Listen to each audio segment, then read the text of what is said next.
What's good, y'all? Elite Live Streams. We back with another one. How you guys doing out there? Did you miss me? I hope you did. Because we've been out here working, doing the work, trying to get things in order. It's been a busy January, so thank you all so much for staying locked in with your boy. It's been what a crazy January, man. Happy Black History Month to all of my foundational Black Americans out there. Happy Black History Month. We made it to another February. It feels great, man. Like I told y'all, it's been a great January. My January was lit. Clearly, working a lot, handling a lot of business behind the scenes. You know what I'm saying? Trying to make sure I'm staying consistent right here on these YouTube streets. And it's been nothing but great responses. You know what I'm saying? Shout out to all of the new subscribers. You guys have been locked in with your boy. So thank you so much. Make sure you guys to continue to support the channel. All right. The channel's been growing. We're almost at 650 subscribers. So make sure you guys continue to show love. Make sure you guys continue to like. Make sure you guys continue to subscribe. We are growing and we're doing it in the right way. You feel me? We're not doing any shucking and jiving over here. All right. We doing what we supposed to. We're doing it in the right way. And we're going to keep going. You know what I'm saying? So make sure you guys, continue to stay locked in, watch the channel, support the channel, share it, because that's what helps us grow right here on these YouTube streets. So today, what are we talking about, guys? All right. So every year, right? Every year we have the cycle of all these shows, right? All these award shows that go on during this season. Right now, it is award season right here in Los Angeles, California. And every year we watch melanated people from all types of different countries get up on stage and they speak to their plight, right? And we're not saying that this is a problem at all. It just goes to represent and show exactly why foundational Black Americans feel how they feel about gatekeeping, how they feel about making sure that we continue to let you guys understand what the history is of this country, right? And also the fact that every single time we've kind of seen, a lot of these people who are no better way to say it, they are using Black American culture to prop themselves up to the top of whatever industry that may be, whether it be music, whether it be the Hollywood movie industry, whether it be filmmaking, all that good stuff, right? We always see the same thing when they get up on stage. You know what I'm saying? It's a pander. It's a pander going on. And we see it all day. We see these people over here saying thank you to so-and-so who has nothing to do or has never really represented Black American culture. And so now we just had the same thing happen, right? Everybody's so mad about a few people hopping up there, not really giving the recognition as they should to foundational Black Americans, not being able to kind of see what was going on, right? And why we feel the way that we feel. Okay.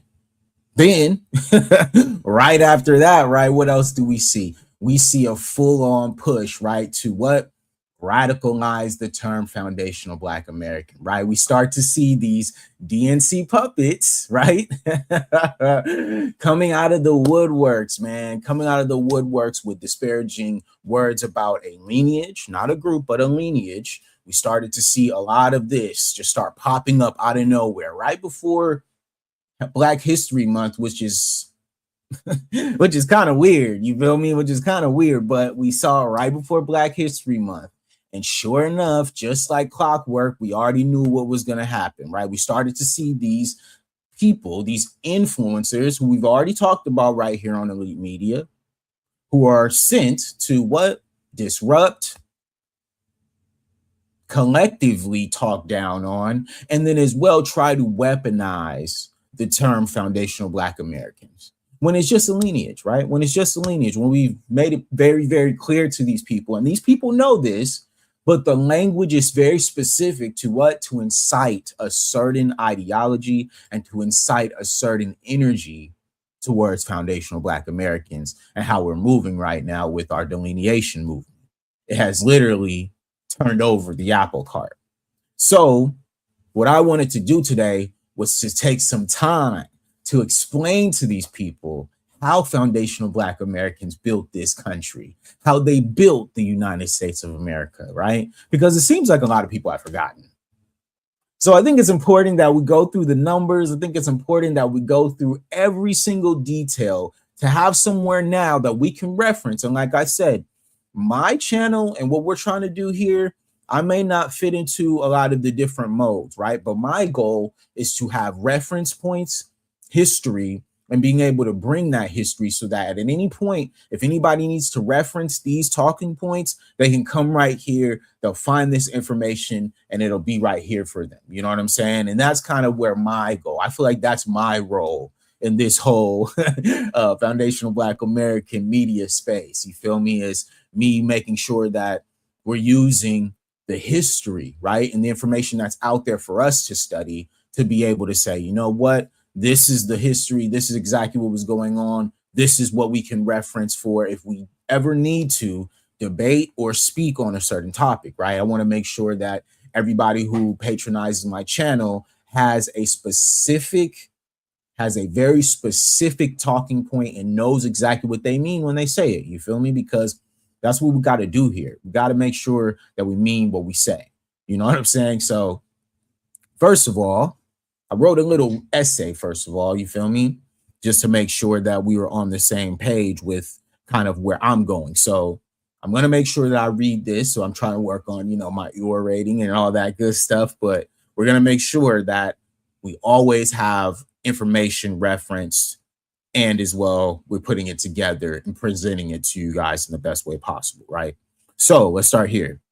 Slavery played a pivotal role in shaping America's economy, culture, and society. The transatlantic slave trade brought millions of Africans from Africa to the United States, forcing them to work on plantations, particularly in the South, producing lucrative crops like cotton, tobacco, and sugar. This enslaved labor generated an immense wealth, driving laborers generated immense wealth, right? Driving the culture's economy, economic growth, and establishing the United States as a major global power, right? So like I always say here is, when I reference the fact that the United States became a superpower, right? That was literally on the backs of what foundational Black Americans did right here as slaves in this country, right?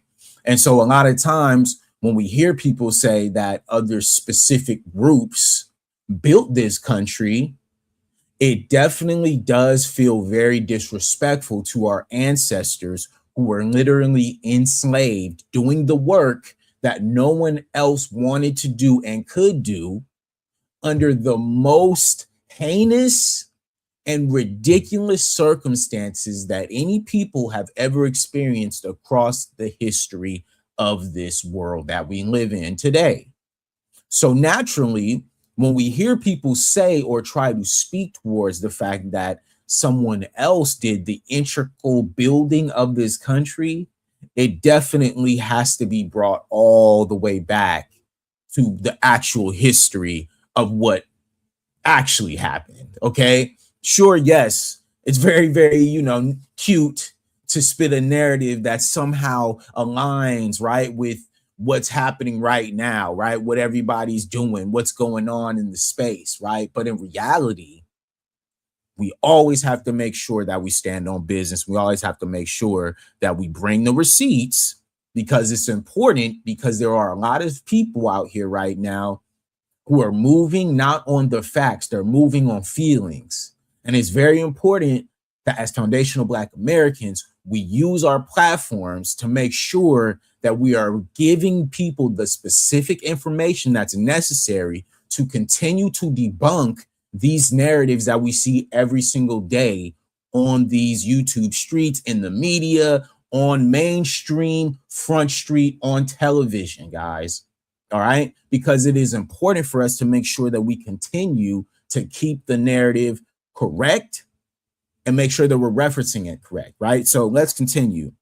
The economic impact of slavery was profound. Enslaved Black Americans were a significant portion of the workforce, especially in the Southern colonies, where they made up and about 1/3 of the population by 1861. Okay, so by 1861, right here, we were already 1/3 of the population. Foundational Black Americans had already became 1/3 of the population, and they were already a huge portion, if not the biggest portion of the workforce at this time. The labor-intensive nature of crops like cotton and tobacco relied heavily on enslaved workers, generating substantial profits for plantation owners and merchants. These profits, in turn, fueled industrialization, urbanization, and growth of cities like Charleston, Boston, and New York, right? So, like we always talk about, is the fact that these cities, these states, this country was built on the backs of foundational Black Americans and what we built right here in this country, right? It's very important that we stay on code with that because, like I said, there's been a changing of the narrative, we'll say, right? There's been a narrative change that they're trying to push right now to make it seem like, hey, guys, you know what? Immigrants built this country. I beg to differ, sir, because if I look at the history, if I look at the factuals, right, and what exactly happened here, it is the complete opposite. We understand this, right? But it is important for us, like I said, to make sure that we get up here and we bring receipts. We don't just hop on here without telling you guys the exact facts and why a lot of foundational Black Americans feel some type of way when we hear you guys speaking these narratives saying that, what? Immigrants built this country, did they? Okay. We're gonna have to see. We're gonna have to talk about that. We're gonna have to see. We're gonna have to look at the facts. Okay, so let's continue. However, this prosperity came at a tremendous human cost. Slavery was a brutal system that dehumanized enslaved people, denying them basic rights and subjecting them to violence and exploitation. The legacy of slavery continues to influence American society, contributing to ongoing racial disparities in education, income, and wealth. Studies show that Black American families whose ancestors were enslaved until the Civil War have a lower economic status, education, and wealth composed to those of their ancestors who were the gained freemen earlier in this time. So listen, guys, that's the key here is a lot of us, when we speak about reparations and we speak about what our ancestors were entitled to and the fact that that was actually lost as our generations got more into the modern times, that's why we speak about this, is because there was a wealth transfer that happened through systemic racist systems that were created right here in the United States of America against foundational Black Americans and our growth and prosperity. Alternatively, right?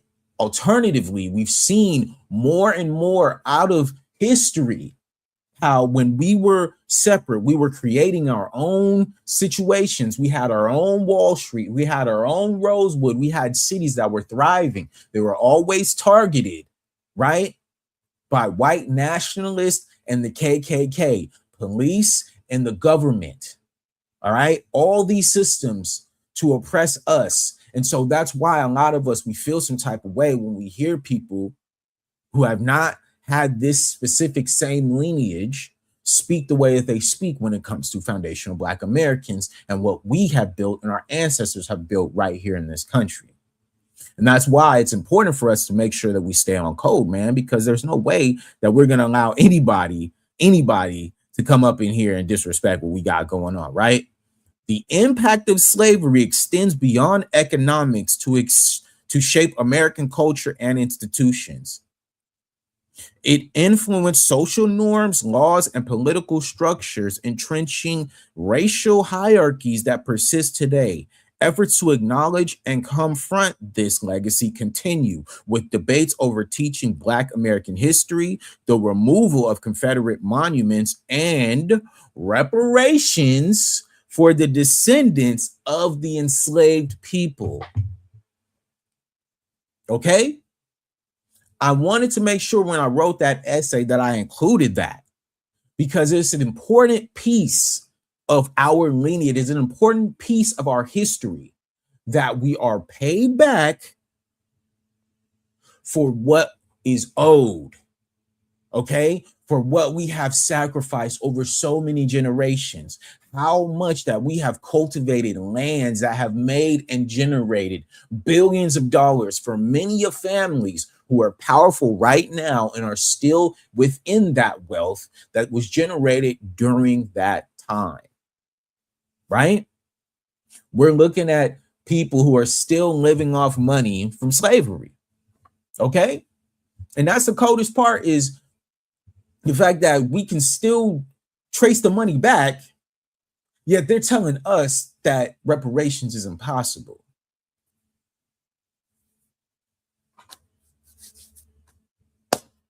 I don't know, man. I don't know.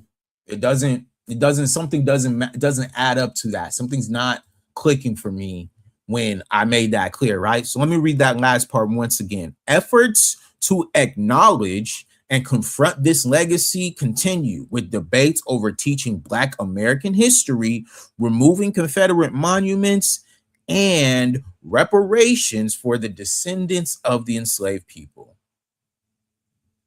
Slavery was a foundational part to America's development, shaping its economy, culture, and society. Understanding this history is crucial for addressing ongoing racial inequalities and building a more equitable future. I mean, come on, man. This is just what we're talking about, y'all. So look, now that I got that first part out, let's start looking at some history. Let's do a history lesson, right? Let's go through a quick history lesson on slavery in the United States. For all of y'all who just don't get it, who don't understand the beautiful essay that I just wrote, who don't understand that beautiful essay that I just wrote, okay? We're gonna go through the exact history and the exact economies that were built off of foundational Black Americans' backs. All right, let's go through it, man. Let's go. All right, because you guys are just acting slow, and we don't got time for that. In 1619, in a port near Jamestown, 20 African slaves first set foot on Virginia from the pirate ship White Lion. So the history of slavery in the territory of the future U.S. began. All right, so 1619 is what this video references. All right, 1619, they're saying the first slaves touched the grounds here in America. Now, there's the history that they will not teach you, where I can close the gap. When they got here in 1619, like we all know, there were many wars going on around this entire country. Why? Because there were many countries that were owning parts of what you guys consider now the modern United States, right? In between who? Glad you asked. In between Spain, France, and who else? England, right? So you had all these people that were already here, right? Trying to colonize what we consider now the modern United States of America. Okay? So who else were already here? Well, glad you asked. Indigenous people of melanated backgrounds. Okay? There were many of melanated people that were already here when these first settlers came in 1619. And that's why when you look at this history and we make it clear as American freedmen that a lot of us were already here in 1619. We were already here, man. A lot of us were already here. A lot of us had already been right here on what you guys consider now the United States of America. But during this time when these people got here in 1619 with the first slaves, a lot of us were also being put into captive and then also being colonized right at the same time. It lasted more than 200 years and was full of bitter injustice, racism, brutal killings, horrific tortures, merciless exploitation, bloody sweat, and untold suffering of disenfranchised slaves. The main economic activity of the British in North America was agriculture, which in the late 17th century occupied more than 82% of the colonists. All right, so you guys catch that? 82%, okay? This was 82% of the economy at this time already. How do you build an economy with 82% of it being what? The crops that specifically foundational Black Americans were put into slavery to make sure that they were the ones cultivating this to what? Push the country forward. The history is what?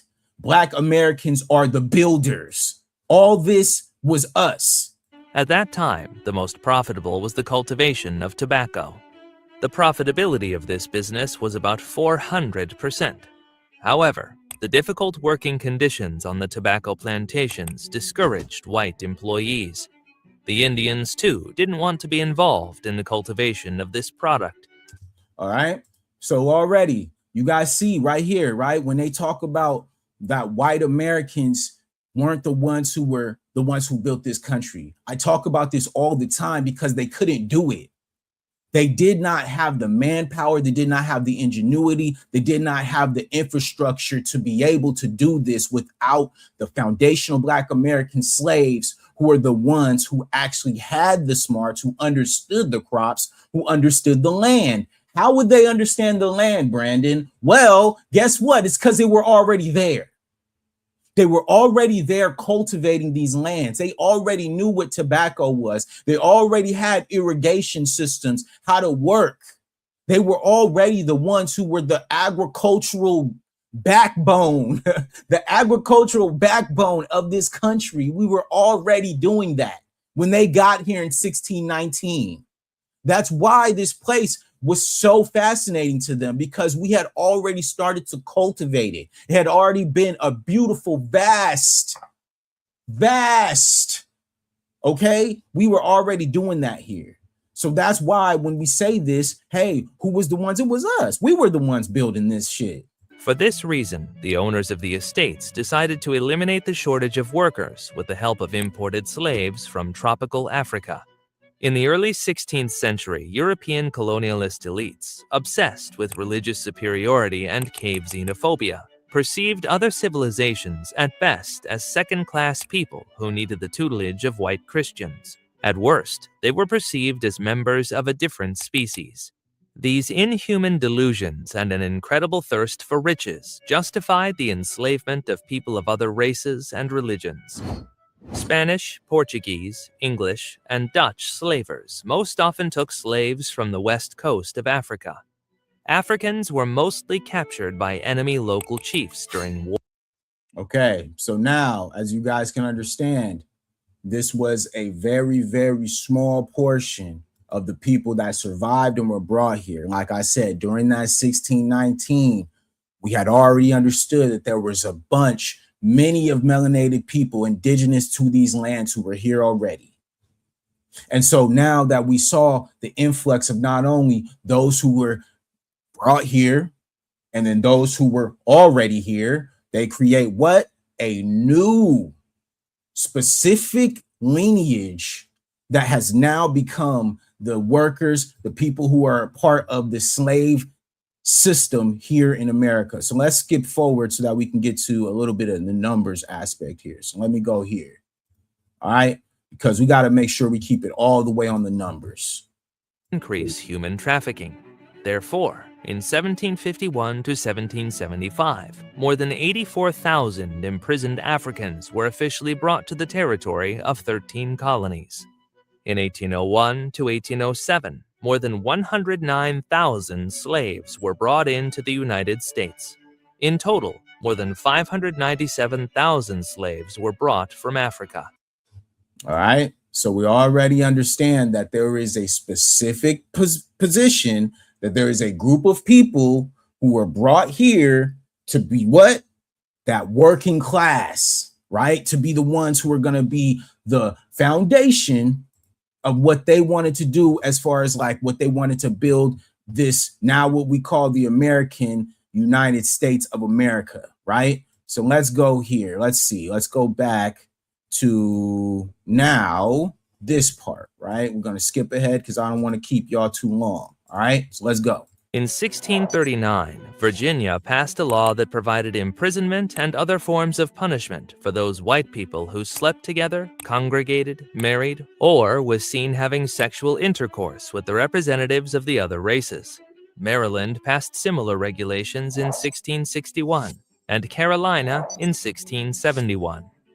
However, these laws did not apply to wealthy slaveholders and their clients, who raped or encouraged sexual interaction with defenseless black slaves.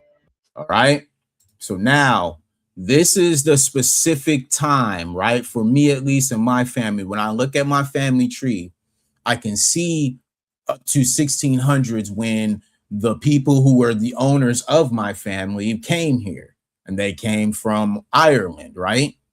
So I can see where when they get here, and then boom, right after that, now I see my most furthest back great grandmother, right? Who was what? A Native American and a child of a slave master, right? So the mixture of that, right, becomes what?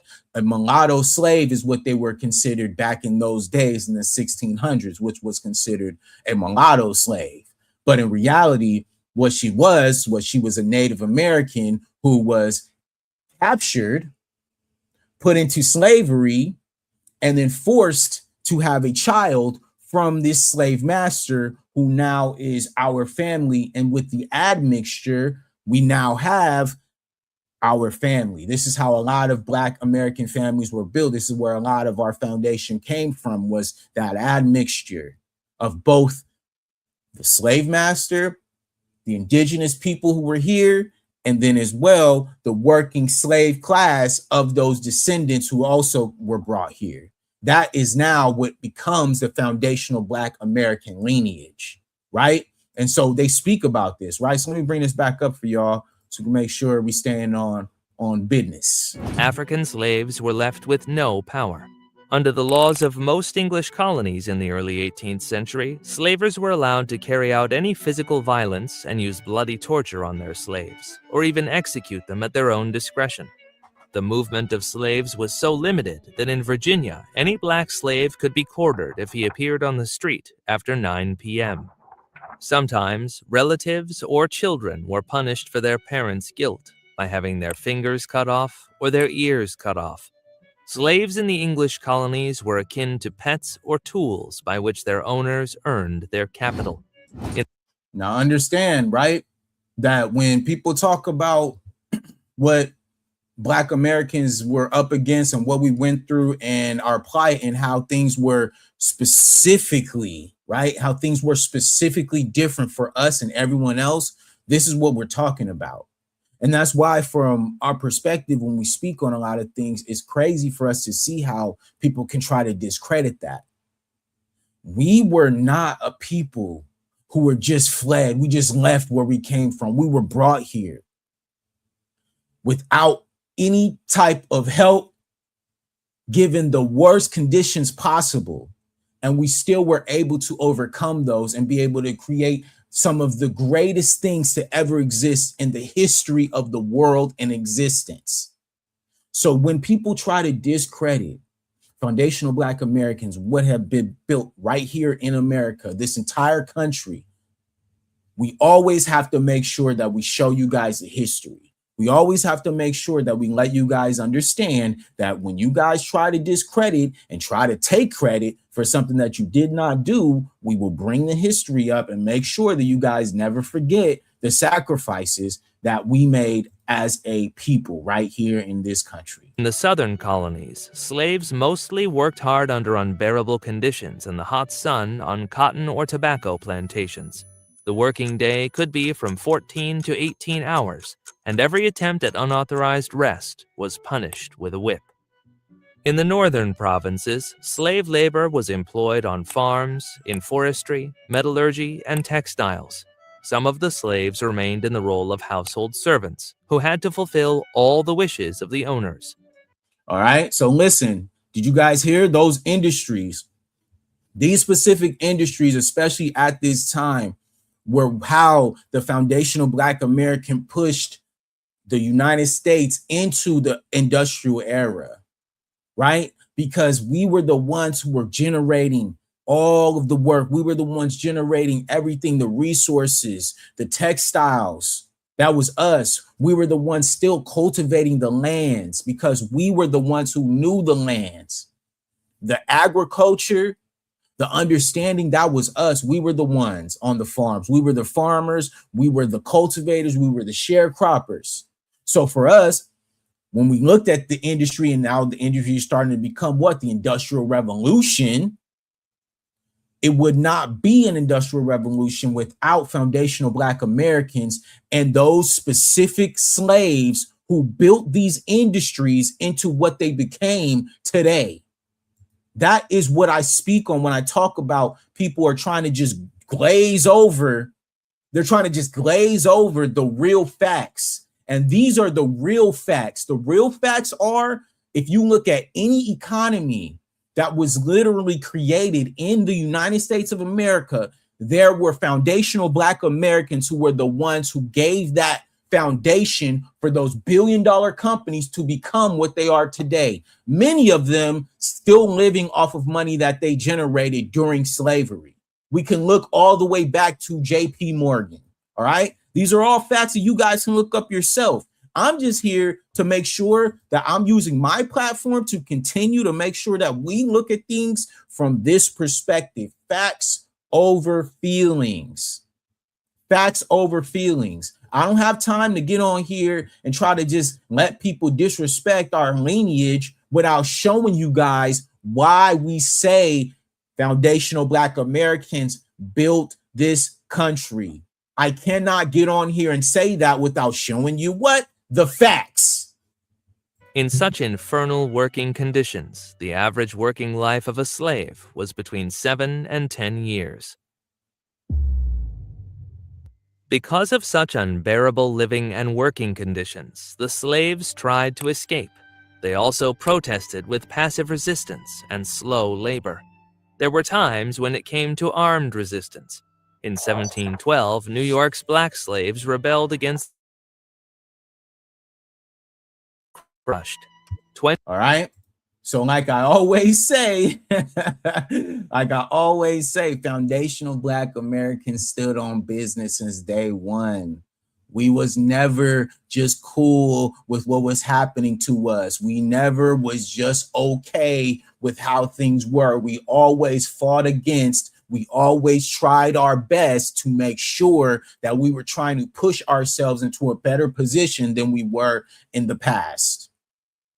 Foundational Black Americans were always in the pocket, not afraid to go where it needed to go, to die for what they believed in, which was what? Equality across the board. And so when people try to disrespect our lineage, right? When I hear people talk crazy and try to say that these people who have not been through this same experience and history were the ones responsible for building this country, I must bring you the history and the receipts to make sure that I continue to let you know that you're wrong. All right. It's okay to be wrong sometimes. Okay. Have people made great contributions to this country? Yes. Have people helped this country? Yes. Have people done great things for this country? Yes. But to say that these specific people built this country is disingenuous and it's a lie. And I can show you this through the history and the facts and why on the back end of all this, why Foundational Black Americans have chose to delineate, because you guys continue to do this. Every time you guys win something, anytime something good is happening for you, you guys go out of your way to take credit for things that you did not build. And Foundational Black Americans have gotten tired of it. And we have said, you know what? It's time for us to make sure that we are taking credit for what's ours. And we're going to remind you guys why we say what we said. We will not allow you guys to continue to disrespect the lineage. It's just not going to happen. Not in 2026, okay? Not on Soulja Boy's internet. You feel me? This will not happen on Soulja Boy's internet. We will not allow y'all to disrespect our ancestors when what they have built, what they fought for, the resistance and the brutality that they had to endure over the many generations, and things that we still fighting for today. The audacity of these people to disrespect so openly and so blatantly is why I use my channel to go out of my way to bring the receipts. 22 participants were executed after demonstrative torture. One of them was burned alive to intimidate other slaves. Obvious. In 1739, about 200 slaves revolted on the Stono plantation near Charleston. They killed several planters, ransacked the houses of slaveholders, and tried to reach the Spanish possessions in Florida, but were defeated by the local militia. All right. Continued resistance, continued fighting, never stopping. For what? Freedom. Y'all want to equate this to you going somewhere else? No, we can't do that. That is disingenuous and it's a lie. Like I continue to say, that is a lie. You guys cannot do that. To equate our plight as Foundational Black Americans to anybody else, it is disingenuous and it is a lie, because we had to fight for everything that we have here. And not only that, we were killed. All right. You guys are fighting to work. We were fighting to be free. There's a difference. Okay. You were fighting to work. We were fighting to be free. It's not the same. It's not the same. Our ancestors had a way different. We're in the 1700s right here, y'all. We're not even deep in. This is the 1700s, okay? Y'all talking about stuff that ain't even happened since the 1990s. We in the 1700s right here. In New York City in 1741, more than 100 Africans were accused of burning and arson, despite insufficient evidence. 34 of them were tortured and executed, and 84 of them were tortured and then sold into slavery in the West Indies. The most violent slave rebellion in American history occurred in 1831 in Virginia, led by Nat Turner. The rebels killed more than 60 white people, including several women and children of slaveholders. All right, Nat Turner in 1861 led the most violent slave revolt in history. Y'all want to get on here. Y'all want to get on the internet and try to say that Black Americans were not responsible for building this country, that you guys wouldn't even be here if it wasn't for these people. The audacity is overwhelming. It makes me feel some type of way because I can see it from a mile away. I see the game that y'all are willing to play. And it is my responsibility as a person, a historian, somebody who takes time to do this research. I cannot allow y'all to get on here and allow you guys to say what you guys have been saying, disrespecting our lineage, disrespecting our people. I can't allow it, man, because what that does is make me troll. It makes me go a little bit harder. It makes me do my research, right? It makes me go ahead and hop on here and bring up the receipts, because we ain't got time to be listening to y'all just talking. We're going to bring the receipts. And if you got tired of that, if you ain't got time for that, that's on you. But the receipts will never be disrespected. Foundational Black Americans built this country. Fuck y'all talking. Were defeated by the predominant local militia and guardians. The rebels lost more than 160 men during the resistance. The Declaration of U.S. Independence, contrary to the proclaimed democratic principles of the new state, did not lead to the emancipation of black slaves because many influential slaveholders remained in the government. All right? This is what we talk about, man. Y'all love to talk about what you think you know, but the history will always speak for itself, man. There was no emancipation for foundational Black Americans during this time when we were actually building the country into what it became, a superpower. We were still the ones being oppressed. We were still the ones forced onto plantations. We were still the ones forced into work. We were still the ones forced into human trafficking. All right. I can't say the R word on YouTube, but you know what that is. Bondage. All right. We were still the ones during this time. Okay. During the Declaration of Independence, that was not a specific time that was supposed to be for anybody but the white man in white America. But Foundational Black Americans, we built it for him. We had this whole place set up when everybody else could come and benefit from it. It was already set up. The first president of the United States, George Washington, owned 84 African-American slaves. The fourth president, James Madison, in a letter to a colleague, admitted that each slave made him a $240 profit per year. In 1793, Virginia resident Eli Whitney invented the cotton gin machine, which... All right. So did you hear that? Let's go back to that part because I want y'all to hear this part. The $240, right? Let's go again on that. Hold on, let me make sure it's on the screen. All right, let's go. Colleague admitted that each slave made him a $240 profit per year. All right. So let's see when James Madison was president, right? Let's make sure we got the year correct here. James, because you know I'm gonna go in. We're gonna go all the way in. James Madison, president, all right, US president, all right. So boom. Let's see here. All right. He was from 1809 to 1817. All right. So he said $240, right? So what would be $240 in 1809? Let's see. Work today, right?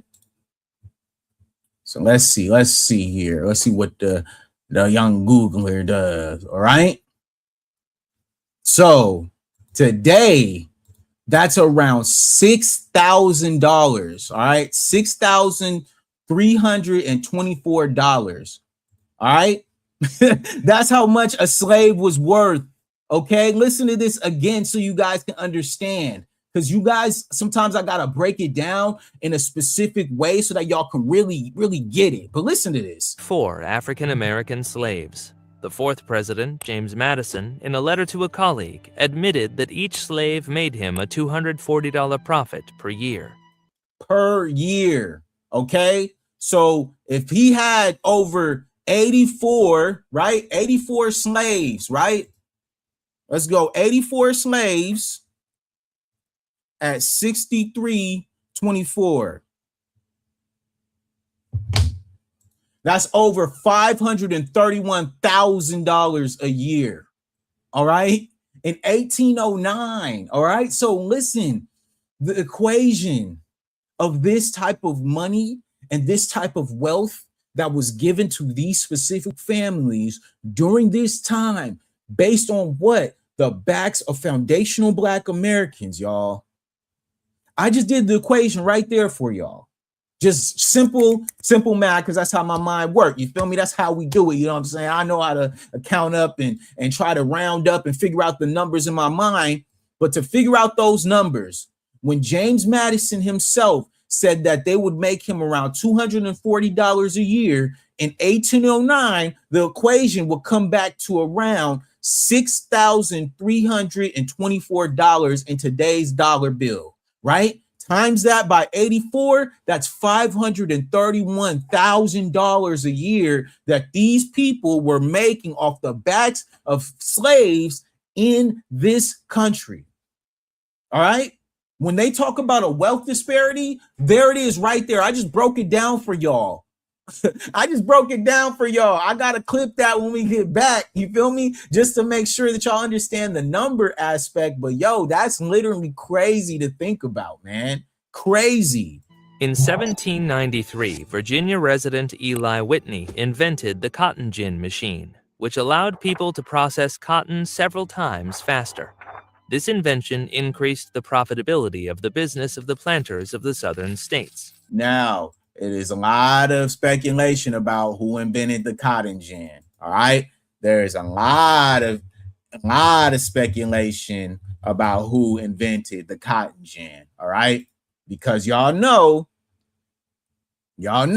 okay, y'all know a lot of our people, okay, was the ones who invented it, and then them people stole the patents. Okay. So let's keep it a buck here. Let's keep it a buck. All right. A lot of them inventions, a lot of that stuff that was going on, it was us. We was the ones. Okay. We was the ones who invented it, and then they took it. You feel me? That's just what it was. Like, we already know how that goes. So let's continue, because I want to make sure we get through this. Which increased the flow of investment in their cotton slave business and became even more active in protecting the institution of slavery. In the northern states, the Industrial Revolution continued, requiring more skilled and motivated workers than powerless, illiterate slaves, who were prone to sabotage and slower to master the new mechanisms. Therefore, these states gradually abolished slavery in their territory. Vermont became the first land liberated from slavery in 1770. In 1780, slavery was abolished in Pennsylvania, and in 1783, Massachusetts and New Hampshire followed suit. Slavery was abolished in Connecticut and Rhode Island in 1784 and disappeared from New York in 1799. Yeah.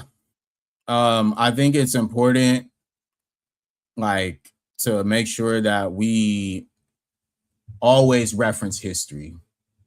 I think it's very important, man, because as you guys can tell, like, as I've been going through this, because this is just what I do, it's important from my perspective to always make sure that I bring a certain level of factual backing, because we see so much, misinformation these days, and it really pisses me off, because this is something that's a byproduct of our generation. You know what I'm saying? Of people doing a lot of troll behavior, and we're just gonna create cliques and try to rile people up.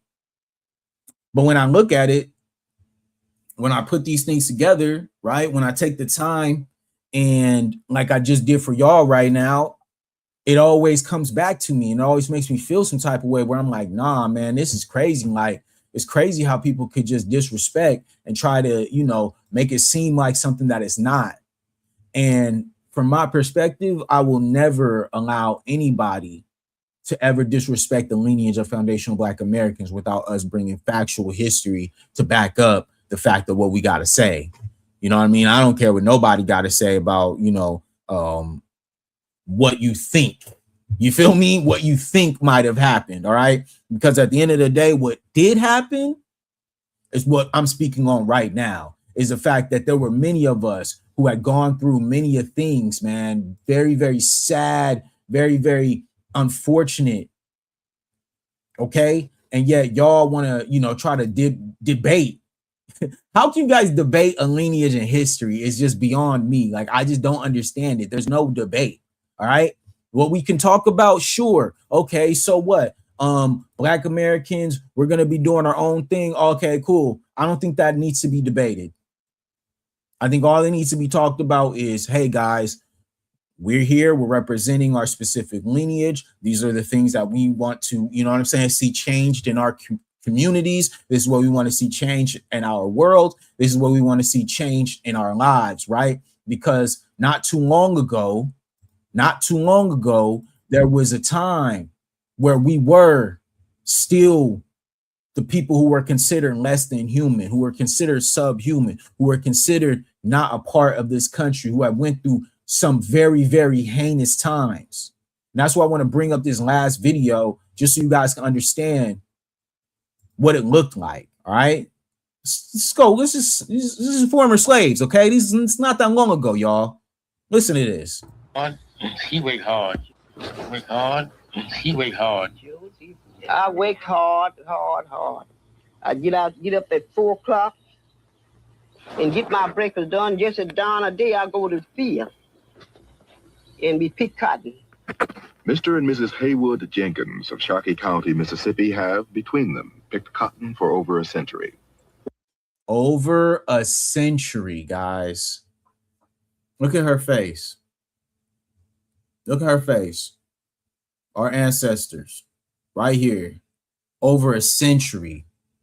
They have been on a plantation over a century, y'all. And y'all want to try to equate that to what it's not the same. It will never be the same. And we're not disrespecting your plight as immigrants. We're not disrespecting what you did to get here. All I'm saying is don't disrespect our lineage. Don't disrespect our ancestors, because it is very important to us. This is a rich history that you guys need to take time to study before you go around saying inflammatory things, talking about that you guys built something that you did not build. These people right here were the ones who built this country. Right here. These people were the ones who built America. Right here. My boss man came along. He says, Ray Jane? I said, sir. Says, I say, when you wash? I said, I washed last night. He said, I don't want you to do that no more. That's my agent, you know. He says, every Friday morning or Friday evening, you wash. And let all the children stay there with you until you get through. When you get through, then y'all can go back to field and wait. Now, the agents was mean, some of them. Some of them was mean. They want to hook the colored people. And that time, the white man come along. Look at his face, man. Look at his face. That brother done been through it, man. That brother done seen it all. Done seen the worst. And y'all want to try to equate, you feel me, a certain plight to ours? Nah, man, we ain't gonna allow that, y'all. We ain't gonna allow that, man. This is just not, it's not the same, y'all. It's not. Foundational Black Americans built this country through very, very, very intense situations, man. Hey, but you ain't in the field yet? He just had started applying. He said, yes, I just not had to eat my dinner. God damn it, you ain't doing a goddamn thing. He says, God damn it, ought to take this damn stick and frail the hell out you. He said, no, he said, if you frail the hell out of me, goddamn, I frail the hell out of you. Make me feel bad if I was under them, you know, how mean they was to treat us like that. That's it, man. That's all I got, man. That's all I got to say, okay? Foundational Black Americans, we don't got nothing to prove to nobody, y'all. Stop letting these situations trigger us. All we got to do is continue to respond, right? Say our piece and let people understand this is what's going on.